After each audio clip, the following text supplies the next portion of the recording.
Good morning, people. Welcome to another video, even though it isn't morning. I don't know why I said that. It's not even morning when I'm recording this, so yeah, I don't know why I said that. But anyway, welcome to another transfer roundup and just another general roundup about Forest in the last week. And it's been full of positivity, as you can tell. We lost to QPR 2-0, and I also got ripped off by the AFL. Brilliant. And I think it's obvious there are many questions about that QPR game. For starters, the team selection. Where was Ribeiro? Where was Carvalho? You know, what was going on there? Why was Yates still starting? Why was Da Costa on the wing? Why? Okay, what's going on, lads? What's going on, Sabri, more like? Change your tactics, okay?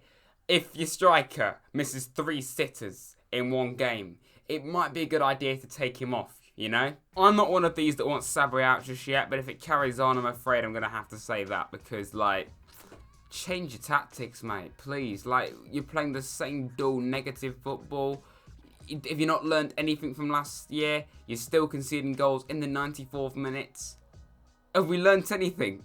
Have we learnt anything? And okay, yes, we've signed 7 new players, but still, 2 of them weren't even on the pitch in that game, so that's no excuse, really, is it? And I'm really sorry because I'd love to tell you a true reading about what I think about all of our new signings. You know, I've heard that Freeman and Colback did well, one of the few positives about yesterday's game, or more like Saturday's game.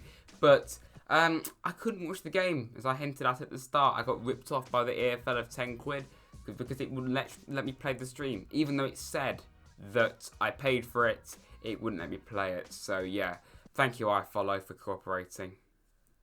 Thanks. All that needs to change with Forest, okay? And I say all, quite a bit. We need to be more consistent for starters. We need to play for the full 90 minutes and not just stop playing after like 80 and then concede a late goal, which we already have done this season. Play the right players, you know, play the full strength team. And I know right back is a weakness now with that cash there, but is Jordan Gabriel really the answer, or Gabriel?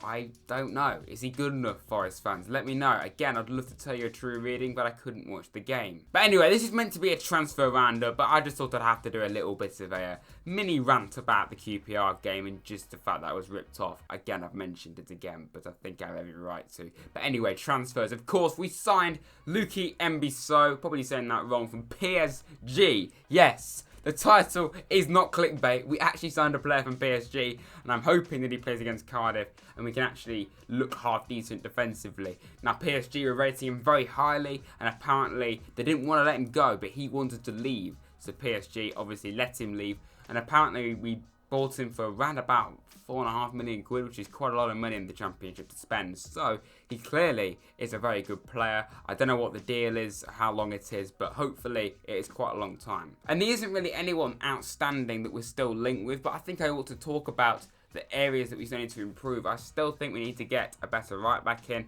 only I doubt we will, because it clearly we're going to be playing Gabriel there, or maybe when Darinka's fit he will play there, or Jenkinson. It looks like we're trying to rely on what we've got, which is a bit of a gamble, particularly putting faith in a youth prospect. And I still think that we need to get a winger in as well, because we've got Lolly, of course, and we have Amiobi, and clearly Da Costa is being classified as a winger, only I do not rate Da Costa. I really don't. I don't see why he's getting into the team. I thought that when we signed Taylor and Guerrero, Da Costa wouldn't even be near the team, but he's still starting, and he's starting on the wing. Why, mate? Okay? What's going on there, Sabri? I don't understand that, okay? Plus also, we've got Mighton as well and Adoma, but I doubt Adoma is going to be anywhere near the first team this season. I just think we need to get someone better in, you know? We've been linked with Murphy. We had that Jota link ages back, but he's not going to come. So we clearly have been linked with signing a winger. Now, of course, our first home game is going to be against Cardiff City. Are we going to win? I think there's a good chance, you know? I'm not being sarcastic because we always do well against the big teams. And Cardiff did also lose last week to Sheffield Wednesday, who, yes, okay, they may be bottom of the league because they've been dot points. But still, even if Sheffield Wednesday were in a normal predicament, they probably should be winning that kind of game, Cardiff. So maybe we could actually beat them. And I wouldn't be surprised if we did. I saw an incredibly depressing and worrying stat earlier about Forest, and I'll read it out to you right now. NFFC in 2020. Win, draw, win, draw, win. This is at the start of the year. So you remember, we had that really good run around about Christmas when we beat Hull. We went on a 3-game winning run, and as you can see here, a good run of form. Then it ended by a 2-1 defeat away at Birmingham. Not the greatest game at all, particularly when we took the lead and missed the penalty in that game. Then, probably one of the best moments of the season, beat Leeds and played fantastic from start to finish. And for me, it is at this point where our form goes downhill.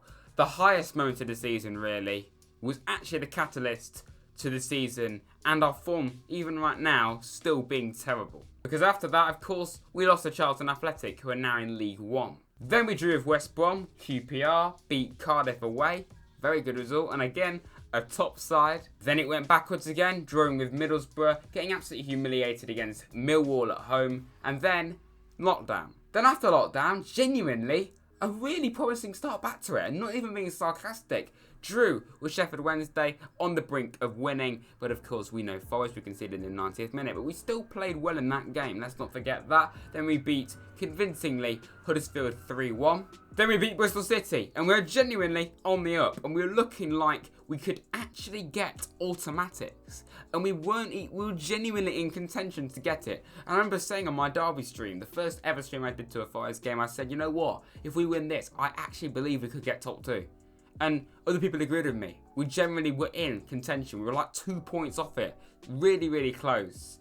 Then the real catalyst, I said earlier the Leeds game was, but what really swung it was that equaliser against Derby in the 97th minute, whatever ridiculously it was, I don't know.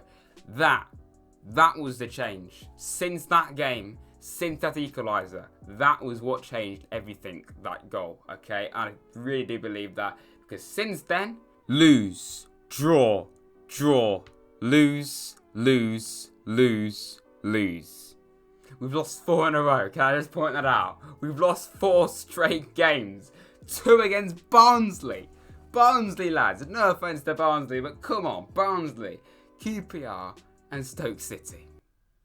Yeah, not like we were playing Leeds and West Brom and Watford and Bournemouth, okay? It's not great. It really isn't. This is going to be a long season, very long season. Will we be with the same manager for a second straight season? The way we're going, no we're not. No we're not, okay? I'm not Sabri out right now, but I don't want Sabri to leave, okay? Because he took us a long way, you know? We've gone from a team that stayed up by 2 goals, not under his reign of course, but still, a team like that to a team that was in playoffs all season, bar the end of course, but still. Huge progress, let's be honest. But it seems our hangover is carrying on from last season, which was everyone's biggest worry. So yeah, that's not great, is it? But let me know, lads, in the comments below, is Sabri Lamouchi still the right man for Forest, okay? This hasn't really been a transfer round, though. It's been more of just a general ranting ways. I haven't been ranting, but just a general talk about the situation with Forest right now, because we aren't really linked with many more players or anyone that's really outstanding from what I've seen. So I just thought I may as well talk about this. I was going to anyway.